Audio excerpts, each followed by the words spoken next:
There are only 9 presidential museums in the whole country. We have one of them right here in Grand Rapids, Michigan. Have you ever wondered how they make boots and shoes? You're about to get a heel-to-toe view. Would you believe that this lady consumed 42 and a half chili dogs? You know, something about the sound of rushing water just calms the soul. If you like to browse at unique shops for interesting items, I think you'll really like Rockford. I've been here for 3 years now fishing. Haven't caught any yet. 3 years and you haven't caught a fish in 3 years? Nope, I've been here every season. Where would people be without places to enjoy? And what would a place be like without the unique and interesting people that give it character? This is People and Places with Perry. Well, the sign says, "Welcome to Rockford," and it looks like it's going to be a nice place to visit. I first found out about Rockford in this book, Ultimate Michigan Adventures. Gary Barfnick, a good friend of mine, is the author. He's also the publisher. It's published by Freed Publications. If you want to pick one up, it really does help you out in finding places. In fact, in the book, Gary talks about the Hot Dog Hall of Fame. It's at the Corner Bar, downtown Rockford. We're definitely going to check that out. Maybe talk with a lady named Sharon, who is the world record holder at the Hot Dog Hall of Fame. 42 and a half chili dogs in 4 hours. So why don't you come aboard and join the fun? Some gentlemen up the row here, up the riverbank actually, tell me it's the Rogue River. And the dam is beautiful. I noticed underneath the bridge here where the water comes off the dam and flows by us, under the bridge, a number of lights, big, large floodlights. So I'm guessing that they light this up at night. An absolutely beautiful spot. We're standing here on the bank of the Rogue River, talking with Merle Hopkins. Merle, how long have you been out here today? About 2 hours. Where are you from, Merle? Greenville, Michigan. Do you come here quite often fishing? I've been here for 3 years now fishing. Haven't caught any yet. 3 years and you haven't caught a fish in 3 years? Nope, I've been here every season, in 3 year season. Did someone promise you there are fish here or what? I seen them jumping off the dam over there, quite a few of them. What kind? Steelhead and salmon. So that's what you guys are going for here today? We're going for steelhead today. I see a lot of guys standing around, but I don't see any fish being hauled in, so apparently all these guys are having the same luck, huh? Right. Maybe a little early yet in the season? Yeah, I think it is. Maybe a couple more weeks, they'll be thicker. A lot more fish in here by then. Well, Merle, keep up the good work. Thanks for talking. Yeah. Bye now. You know, something about the sound of rushing water just calms the soul. My name's Ken. Ken? Yeah. You from around here? I'm from Grand Rapids. Just coming up here to take in some sunshine, or? Yeah, just getting out here and seeing what it's all about, and seeing if anybody's catching anything. Have you been here before? I come up and watch more than I fish. Have you ever fished? Yes. Yeah. Ever caught anything? Not here. Up on the PM, but I haven't really done much here. These guys catch them. Now, what's the PM? Pierre Marquette. Okay, they call it the PM around here? Yeah, that's it's up around the Baldwin area. Okay. Well, Ken, thanks a lot for talking. And who's this gentleman right here? Rick Young. Rick, are you from the area? Cedar Springs, about 10 minutes away. Now, I see, Rick, you've got some gear. You've got a net. You've got a rod and reel down there. I'm leaning on your tackle box. That's What's the right. deal, Rick? Are you the real fisherman here? Well, an honest answer would be yes. I didn't know anything about steelhead fishing, so I came down yesterday, and I found out very quickly how they rig up, what they use, and here I am back today. Is it pretty easy to pick up on? I mean, if you've done any fishing. If you have any brains at all, yes. Well, that counts me out, Rick. Well, we can draw you pictures, so it'll make it easier. Yesterday, the fish were striking pretty well. They caught 7 or 8. They tied into maybe a dozen or more. The main run is not on. By next week, the main run will be on, and I'm going to be here every day and tie into them. Looking for some good luck then, huh? Not luck, it's just a matter of being there when they're there.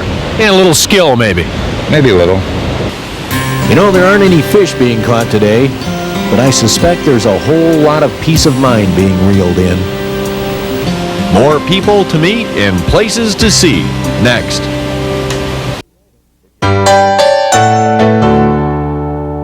If you like to browse at unique shops for interesting items, I think you'll really like Rockford.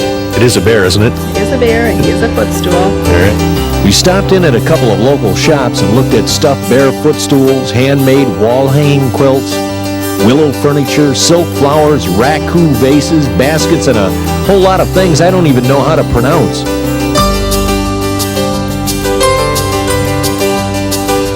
Well, we're still in Rockford, and we couldn't leave without stopping at the world-famous corner bar. Of course, you see the Rockford street clock here. Nice old timepiece. How you doing? Nice to see you.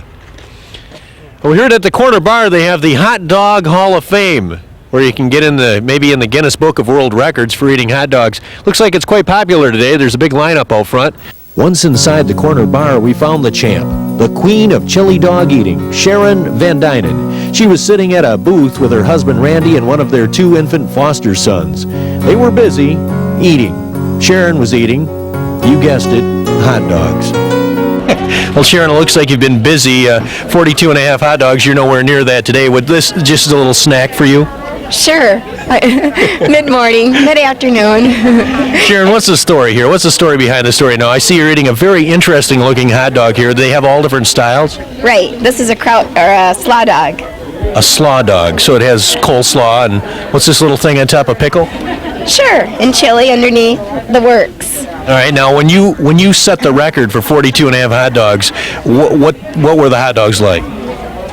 I mean, what did you have on them? All this? No, chili, onion, ketchup, mustard, pickle. Maybe not onion. Maybe I got sick of onion. Maybe we forgot the onion after 20, 30 years. And this was how long ago when you did this? I see they have you written up here in the... 13 years. 13 years? Sure. I'm a legend in my own mind. Do you think you could do this again? Not at one time. Over the course of a year, perhaps. But you couldn't sit down and eat 42 and a half hot dogs again? No, out of my prime. So if someone takes this record and beats you, then they're going to be the new winner? Yes, I will shake their hand. So what's the story? How'd this happen? Tell us how that happened. How did someone your size, you can't weigh over 10 pounds now? Sure, can't do it. Couldn't weigh over that. You're pretty small. How tall are you? 5'3". And you were about the same size when you did this, huh? Yeah, 5-8 pounds heavier, perhaps. Yeah. When you did the contest? Yeah. Or after? After I weighed 10 pounds more. So you ate 10 pounds of food? Sure. Yeah, and I held it there. It took me a month to lose it. Oh my! A month to lose the 10 pounds? Mm-hmm. Yeah. Yep. Did you have competition at all during this? No. A lot of encouragement. The bar became fuller and fuller and fuller. The longer I ate, the more people came and pounding on the tables. Now, when we talked on the phone, you told me that somebody tried to break your record once or something, and you were up here. Well, not when I was up here. Several people have tried and failed. Big guys? Or? Sure. There's one guy that's like, they're saying almost 7 feet tall, and he can't do it past 20. What happens? He fills up and that's it? I guess so. It doesn't have the technique, when you're good, you're good. Speaking of technique, you told me that on the phone that there was a guy who was actually working out for this. What's the story on that? There at Dizzy Dunsmore, who held the original record of 42. Before you. Yeah, 42 hot dogs. There was a competition between him and I, and so he had a couple months to prepare, and he practiced by eating hot dogs. This guy actually worked out at eating hot dogs? Sure, and he gained 10 pounds practicing for the competition, and I dusted him. I ate 13 hot dogs in 16 minutes and dusted him. How many did he get to? He didn't get past 12. Well, what happened when he got to 12? He got a little ill. He lost his hot dogs. So Sharon, how about letting us see you chomp down that one a little bit as we're closing out this segment of our travel feature? Oh, I thought you'd never ask. All right, go for it, Sharon. Eat it up. Sharon's going for it, that slaw dog. That world famous slaw dog here at the Hot Dog Hall of Fame Corner Bar. You'll meet more people and see more places. Up next. Wolverine Road, Wolverine Street, the Little Red Shoe House, the whole town is boot heaven. Once we were inside the plant, we had a chat with our tour guide, supervisor, and all-around nice guy, Robert Shangle. All right, Bob, what in general here, what goes on? I mean, from start to finish, can you give us that in a nutshell? Sure. We have factories in Puerto Rico and in the Dominican Republic, and we send the leather down to them, and they cut the shoe and they stitch the shoe together. When it comes up to Michigan, we put the bottom onto the shoe.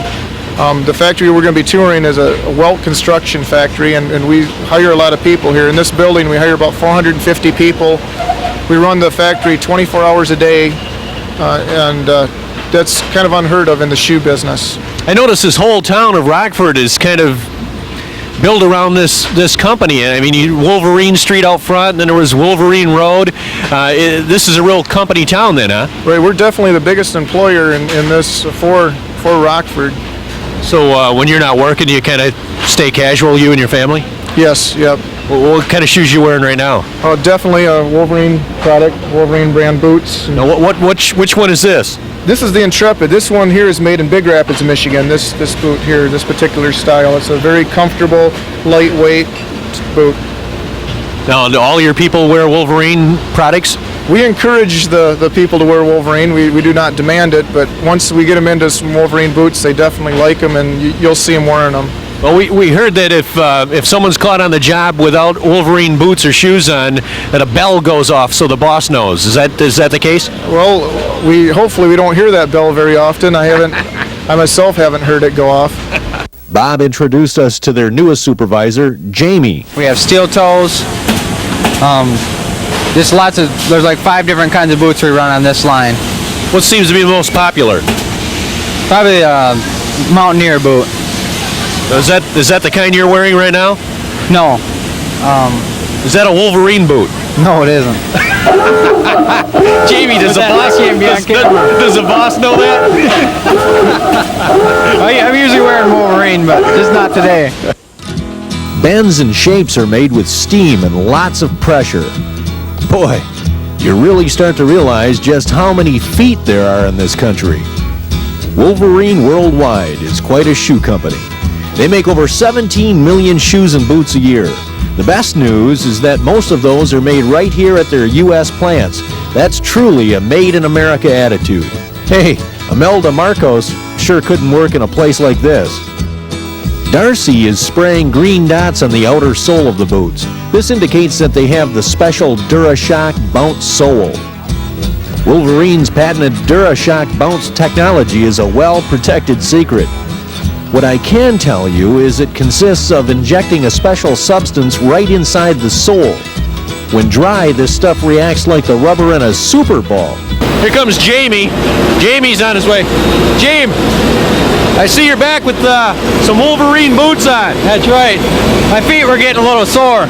Yeah, that's what you probably got up this morning and put on an old Christmas present or something. Yeah. Those old boots. Yeah, that's right. That was before you were in supervision, right? Yep.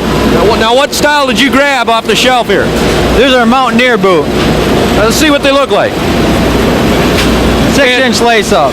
Jamie, they're much nicer than those old scruffy looking things you had on earlier. Yep, they are a lot better. Now, do they have the DuraShock in them, and these right here that you have on? Yep, these are DuraShock boots right here. So can you jump pretty good with those? Yeah. Let's see. That's pretty good there. That was a good jump. Watching these folks do their work gives me a good feeling. They really seem to enjoy what they're doing, and it's nice knowing that real craftsmen still exist. Have you ever worn a Wolverine product? Probably.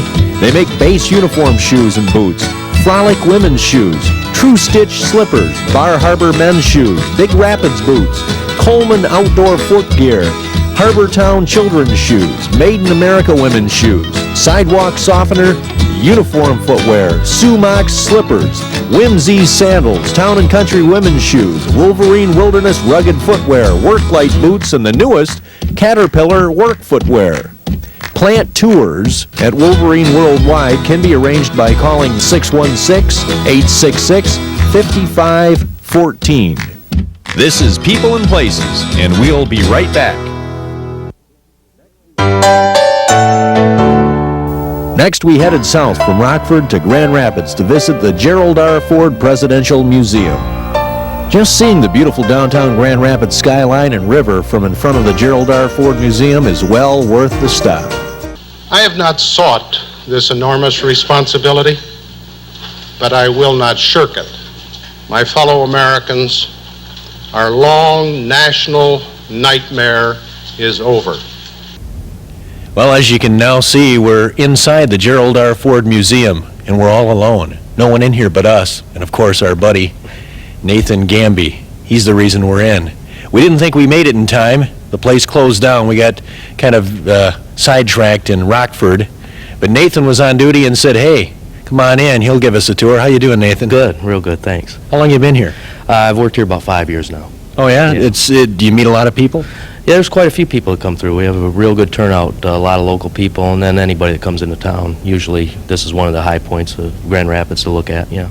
Now, has the president himself ever stopped by while you were on duty? Yeah, he's been here. No, he comes usually a couple times a year, and he's got a private office upstairs that he works out of when he's in town. So, yeah, he stops. He's works on some of his papers or what have you? Yeah, he comes memoirs? in, whatever he's in town for. He does speeches and conventions, whatever they call him into town for, and sits on board of directors for quite a few companies. So. Is he a nice guy? Oh, he's a really great guy, yeah, down to earth. And no kidding? Yeah, sure. You go up and talk to him just like your next-door neighbor. You ever been golfing with him? No, never been golfing. Like to, though. just make sure you stay with him and not down the line, right? Okay, Nathan, so you're going to show us around, huh? Sure. Where do you want to go first? Well, everything is up in the gallery, so we have to go up there. We'll move up to the gallery, and I can works around in a chronological order from when he started in Congress all the way through his presidency. So we can just work our way around the gallery if you want. Okay, we'll check out a few things, give you a little taste of it, and then the rest, of course, you're going to have to come down here to the Gerald R. Ford Museum and see for yourself. Up next, the gallery. Nate, how does this work? When someone comes into the gallery, how does it work? How's it set up? Well, basically, when you come into the lobby and you'll come through up the steps, and starts right at the steps where the president was born, and then kind of childhood and a little family history, Boy Scouts, and then where he went to college, went in the Navy, got married, ran for Congress. That all works around the back of this setup here, right? Right. This is Congress, shot of the Congress, but it basically works around chronological order from his whole life history up through when he ran for president. Now, this poster over here is when he was running for Congress. Right. President Ford had a Quonset hut, an old Army Quonset hut that he put on a trailer and carried around with him on his campaign trail. So now, is this a reproduction or part of the original? Yes, it is. That's the original, yeah.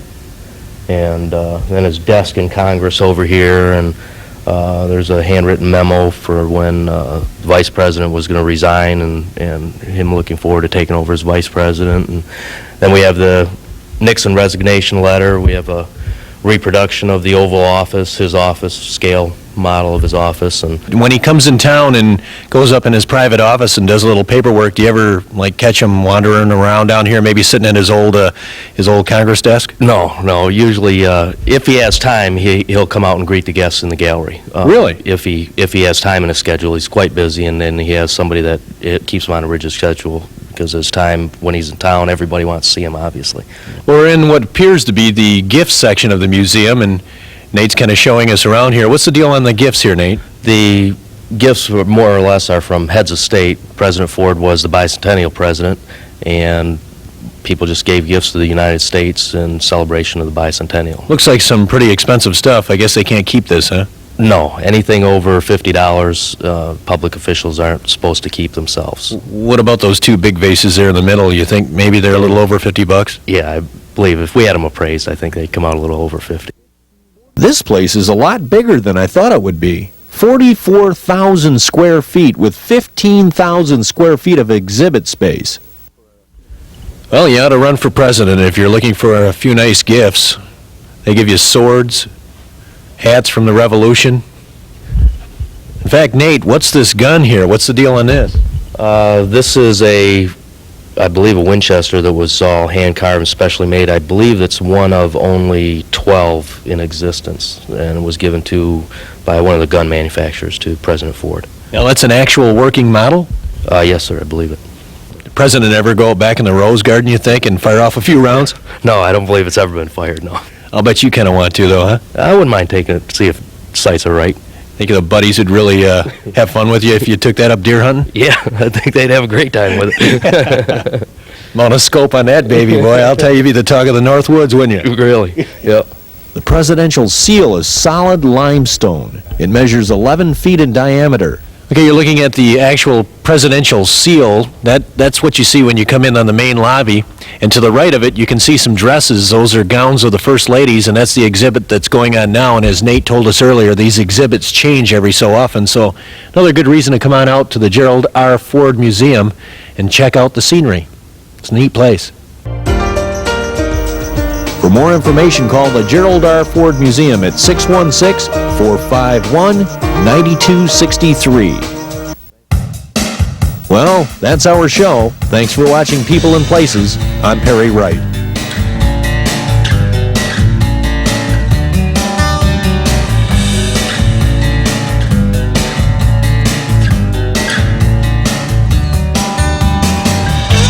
If you have an idea for People and Places, send us a card to P.O. Box 310875, Flint, Michigan, 48531.